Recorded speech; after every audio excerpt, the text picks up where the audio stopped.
Good afternoon, guys. It's Workin, bringing you a quick update on Bitcoin and EOS. Hope you guys are having a wonderful afternoon.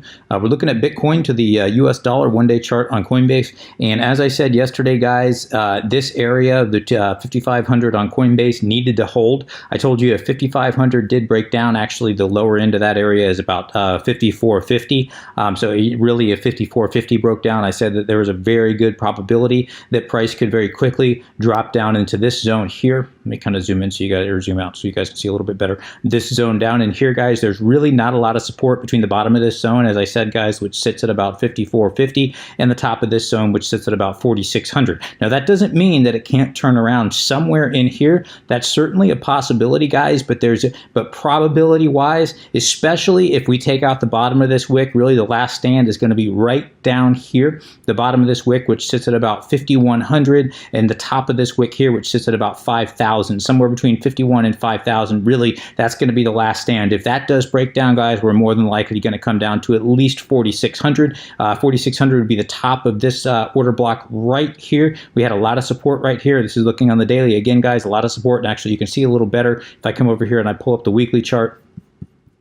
Zoom out, you can see what I'm talking about just a little bit better. The top of the bottom of this wick and the top of this wick, that's right between about 5,000 and 5,100. That breaks down, guys. We're coming down to this order block, the top of which sits at about 4,600. You can see it very clearly here on the weekly chart. And that support should go all the way down to right around 4,000, 4,100, somewhere thereabouts. We have a little bit longer wick down below that, guys, but the real support level is in this area. Now, there is still a little bit of support. If we look below that area, we've got a little order block right here. Bottom of this wick comes in here. That sits at about 3,700, 3,600. It's possible it could wick down into this zone, guys. But the next major support, if 4,100 does break down, then we're looking at that $3,000 Bitcoin that everyone had been possibly calling for, that a lot of analysts had been calling for, that we may see. That $3,000 Bitcoin is a possibility. If we come down here and we look at this order block here, the top of that sits at right at 3,000. Top of this wick is right there, almost a do hit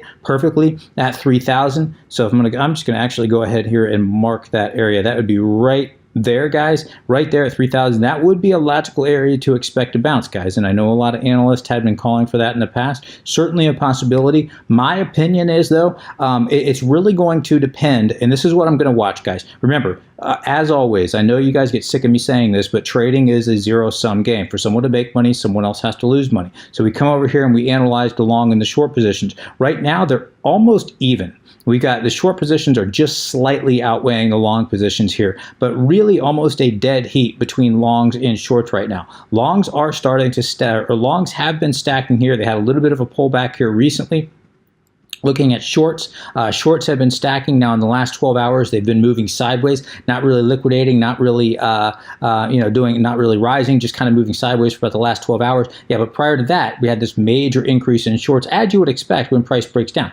So this tells you is if shorts keep stacking like this, then more than likely, what does that mean? That means market makers are going to make more money by driving price up. However, we had long stack as well, and of course, when long stack, how do you take out longs? How do market makers make money? Well, they liquidate longs by bringing price down. So what I'm afraid might need to happen, and this is that fear. As an analyst, really, you want to buy. When there's blood in the streets, they say. When everybody else is selling, when everybody else is panicking, when everybody else is saying Bitcoin is dead, etc., get out while you can. You try to cash in your Bitcoin because eventually it's going to be worth nothing, so you might as well sell it for something now. That's when things start to get interesting. That's when you know that a likely bottom is probably in. And the fact that we have some retail investors still investing in Bitcoin right now, tells me that there is some hope. Now, we know that it's just a matter of time before institutional money comes in. So if we do have some kind of good news to spark a bull run, that could turn into a very nice bull run. We could get a nice bounce off here. But if things just go status quo with no real change in news, nothing to really move the market other than just watching analysis, then this thing, especially if longs continue to stay stacked like this, and shorts kind of to continue to move sideways, really there's a good chance that price is going to get driven down, because all things being equal, institutional money wants to buy at a lower price. So if they really can't, if it's a wash between longs and shorts, they're probably probably going to buy price down, knowing that institutional money wants to get in here at a lower price. That being said, if longs start to fall off the board and shorts just start to stack and everybody turns bearish, everybody starts selling, at that point you know that the bottom might be in. And I think, in my opinion, and this is what I've always said to you guys, in my opinion, if this thing did break down, which we know that it has broken down now, that I told you that in my opinion, very likely the bottom would be somewhere between 46 and 4100, somewhere thereabouts. I never thought that it would come down to a $3,000 Bitcoin. Now I could be wrong. Certainly I could be wrong. There's no question, guys. This is just a personal opinion. But the reason I say that is because I figure by the time it gets down to between 46 and 4100, everybody that's buying up here, that's expecting that major bounce, that thought this thing could be a bear trap, is going to be washed out. They're more than likely going to sell their positions, and everyone's going to be talking about how Bitcoin is dead. You're going to see short positions start to go through the roof. You're going to see long positions just drop off the board, and that's when you see that, that's when you know that institutional money is more than likely going to come in, swoop in. Smart money is going to swoop in and just take this thing on the bull run that everyone's waiting for. And I figured that'll happen. If this thing drops down to 46 to 4100, everyone's going to be thinking, okay, that's it. $3,000 Bitcoin is next. It has to be. We never thought 5,500 would break. We certainly never thought we'd be at 4,500 to 4,100. It's going down to 3,000, guys. Let's just get out now. And once everybody sells in that area, and everybody's doing that, that's when institutional money is going to swoop in, and they're going to liquidate all those short positions by taking us on that bull run that we've all been waiting for. So I think there's a good chance that happens around 4,600 to 4,100. Does that mean that it has to happen? No. It certainly is possible it could come down to 3,000. Me personally, I did enter, I told you guys yesterday that I'd enter a small position between 57, down here at stacking my positions between 57 and 50 is $5,450. I had a very small position that was filled here. My stop loss got triggered, no problem. I expected that, I expected that was a possibility. That's why I have a stop loss. You can't win every single trade, guys. You certainly can't win every single trade, but you can't make money if you don't take a little bit of a risk. But I went ahead and I told you I had a very, very tight stop loss, knowing that if that broke down, we could be coming much lower. So now I've got a much larger position sitting down here between, really this area starts at 4,600. I've got my position stacked between 4,500 down to about 4,000 with a tight stop loss at 3,900. That's just me personally, guys. Now, and even then, I don't have all of my fiat on the table. If it gets down to $3,000, guys, that's when I will start to deploy most of my fiat. That's when I'll go in, maybe 80-90% of my portfolio will be converted into Bitcoin at that point. I still won't go 100% all in, but I will be going very heavy in here. At this point, guys, I'm only going to be utilizing, if it does even get filled, and I'm not even saying it's going to, but if it does come into this area, guys, between 4,500 and 4,000, I'm only going to be utilizing about 50% of my total portfolio in buys in this area. I will still have 50% of my fiat waiting down here if price does end up dropping down here, and I won't even deploy all 50% down here. I'll probably only deploy about 30% of that.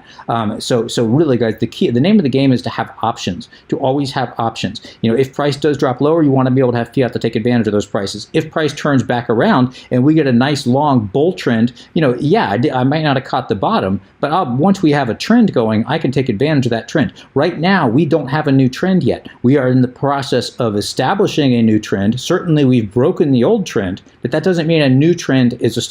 That means that this thing is broken bare. We need to wait for this thing to find a bottom and start consolidating sideways, and then wait for the retest. What do I mean by the retest? Well, if we come over here and we look at excuse me, guys. We come over here and we look at our RSI. Let me go to the daily. We can see that the daily RSI on Coinbase is the lowest it's ever been. So certainly, this goes all the way back to 2015, beginning of 2015. It's literally the lowest it's ever been on Coinbase on the daily RSI. So we know that this would be a not a great area to enter into a short position. Yes, it might be going lower. It's certainly a possibility, but probability is not really on your side, guys. There's a much higher probability that eventually here sometime soon we're going to get a little bit of a bounce. Now, that doesn't mean that bounce would be a necessary bottom. When it does bounce, waiting to see how it reacts on that bounce is going to be key. So in other words, if this thing does come back up, if we get a nice bounce off here, this thing comes back up and tests that 5775, 5800, 5900, what has been support for so many months here, and it comes up, tests that zone, and we get a strong rejection off that area, guys, that's when you're going to want to enter into a short position. If we come back up and we're able to penetrate right through that 58,900 zone that has been acting as support for so long, and it just breaks right through and it doesn't act as resistance, that's going to be a very bullish sign that we might be, that the bottom might be in. But we aren't going to know until we have a retest of the area, and whether it retests and is rejected or retests and breaks through. And until we get that, guys, we're just in a free fall looking for some kind of bottom, at least some kind of consolidation before it either continues down or decides it wants to come back up for a retest or even continues up. So right now you'd be trying to catch a falling knife. You might catch it at the bottom, you might get cut. You just don't know. And until, as an analyst, you kind of want to, hands off, maybe small little positions. If you're going long, if you're wanting to enter into a position that you're going to hold for the long haul, maybe slowly dollar cost averaging in, guys, but most of your fiat you want on the side until we have one, a new trend established, or two, it hits an area that makes a logical sense to start buying, which would be down here. There's a nice little support down here. Right now, as I said, between $5,500 or really $5,450 between the bottom of that and, as I said, the top of this zone at 4,600, there's just not a lot of support. So buying in this area doesn't make a lot of sense. You might get lucky and it might turn right back around, but it just doesn't make a whole lot of sense unless you're holding for the long haul, and the long haul being, at least a year or so, something like that. So just be very, very careful, guys. All right, coming on, looking at EOS very, very quickly. EOS is really just following Bitcoin for the most part, guys. We saw that price did end up breaking down. It did initially. I'm going to zoom in here to the 4-hour chart so you guys can see a little bit better. Initially, it did break down, hit right into our support zone that had been support for so long, right there between $4.73 and $4.67. Let me move this out of the way so you guys can see a little bit better. Initially, it hit that zone, wicked through, got pushed right back up, consolidate, and then just broke right back down, hit our $4.50 support like it did back here.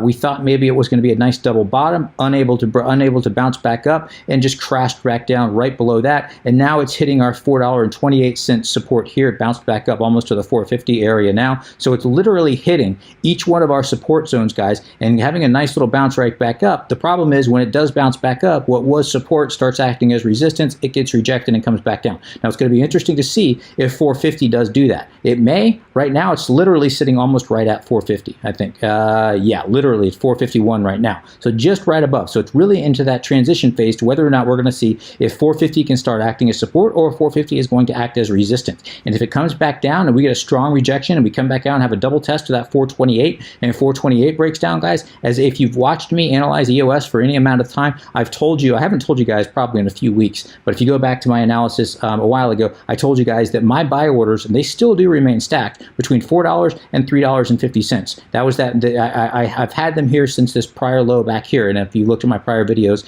over the last few months, you know that. The last 2 months or so, you know that. Why do I have it stacked into that zone? If we come back here and we look at this area, this has been a very strong supply zone. And this was set back in December of last year. We can see price came up, wick, and then it took off, came back down, wicked into it, came back down here, even months later, wicked into it and took back off again. So we know this is a very strong supply zone. We know there's not supply zone, demand zone, guys. There's a strong demand zone. That means there's more than likely a lot of buy orders that are sitting down in here. So this is the area that makes sense to start laddering in your buys for EOS. And I would be very surprised if EOS goes below 350. I would be very surprised if EOS goes below 350. So between $4 and 350, guys, that's where my buy orders are stacked, and that's where, again, not financial advice at all, but this would be a very logical place to start stacking in your fiat. Now, if you're going to hold for the long term, you want to start slowly dollar cost averaging in, just like Bitcoin. Same thing is true with EOS. If you're holding for the long term, sure, go ahead and start dollar cost averaging in would make some sense. But right now, and yeah, we can see 450 just broke down. Right now, we are just in a free fall, and you would be trying to catch it if you're looking for a day and or scalp trade or even a swing trade. You're trying to catch a falling knife. Right now, we need this thing to find bottom somewhere and build up some structure. Either come back up for a major retest or build up some structure and then come back down to just continue its path down. But right now, it needs to find some kind of bottom and then some kind of consolidation, which I would expect coming over here. Looking at the RSI, this is on the daily. You can see the RSI is finally is oversold on the daily. Obviously, on the 4-hour, it's extremely oversold. We can see has been for a little bit of time here. So we have to be getting close to at least a point where we're going to get some consolidation, at least some consolidation. Now, it could go lower. Again, looking at the daily chart, we can see, or excuse me, looking at the daily RSI, we can see that we were much lower on the RSI back in August. We were about 21. This is again on the daily. We're only sitting at about 26 right now. So yes, this thing could come much lower. We could be coming down and testing this $4 zone here. But I do think very, very soon we're going to start getting some kind of consolidation, because typically we just don't get a continuous fall like this. Doesn't mean it can't happen, especially but falling down into such a heavy demand zone like this is down here without some kind of consolidation just doesn't make a whole lot of sense. So yes, we might drop from 428 down to $4, but I would imagine at the very least we get some serious consolidation at the $4 range, somewhere thereabouts, guys. So I'm going to go ahead and wrap things there, guys. If you have any comments, questions, suggestions, please let me know in the comments section below. As always, would appreciate an upvote if you have enjoyed this content. Until next time, guys, please trade safe. Take care of yourself. This is Workin, signing out.